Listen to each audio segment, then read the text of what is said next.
আসসালামু আলাইকুম সুপ্রিয় দর্শক, আরও একটি নতুন ভিডিওতে আপনাদের স্বাগতম।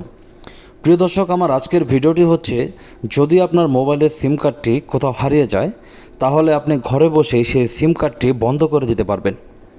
আগে এমন হতো যে মোবাইলে সিম কার্ড হারিয়ে গেলে সাথে সাথে কাস্টমার কেয়ারে গিয়ে তারপর বন্ধ করতে হতো বা তুলে নিতে হতো। এখন আপনি মোবাইল অ্যাপসের মাধ্যমে এটি বন্ধ করতে পারবেন এবং প্রয়োজন বোধে পরে গিয়ে কাস্টমার কেয়ার থেকে তুলে নিতে পারবেন।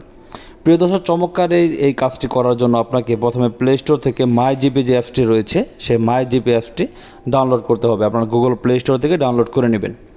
তারপর মাই জিবিতে প্রবেশ করবেন। এখানে আপনার যে মোবাইল নাম্বারটি সেই মোবাইল নাম্বারটি দিয়ে লগ ইন করবেন, বা যদি লগ ইন আগে থেকে করা থাকে তাহলে তো রয়েছেই।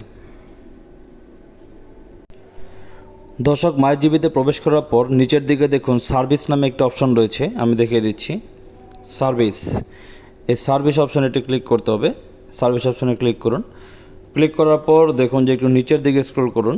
নিচের দিকে স্ক্রল করলে দেখুন ডিঅ্যাক্টিভেট লস্ট সিম নামে একটা অপশন রয়েছে, আমি দেখিয়ে দিচ্ছি। এই অপশনটি ডিঅ্যাক্টিভেট লস্ট সিম, এটাতে একটু ক্লিক করতে হবে। এটাতে ক্লিক করে দিচ্ছি।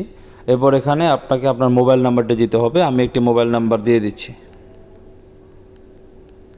যে সিমটি হারিয়ে গেছে সেই সিমটির নাম্বার আমি দিয়ে দিচ্ছি। তো এটা দেওয়ার পর এখানে দেখুন দুইটি তথ্য যাচ্ছে আমার কাছে। একটি হচ্ছে এনআইডি নাম্বার অফ এই নাম্বারটি, মানে আপনি যে নাম্বার দিয়ে এখানে চাচ্ছেন যে এটি বন্ধ করবেন সেই নাম্বারটি কোন এনআইডি কার্ড দিয়ে খোলা, সেই এনআইডি কার্ডের নাম্বারটি এখানে আপনাকে দিতে হবে এখানে। এবং তার নিচে হচ্ছে ডেট অফ বার্থ।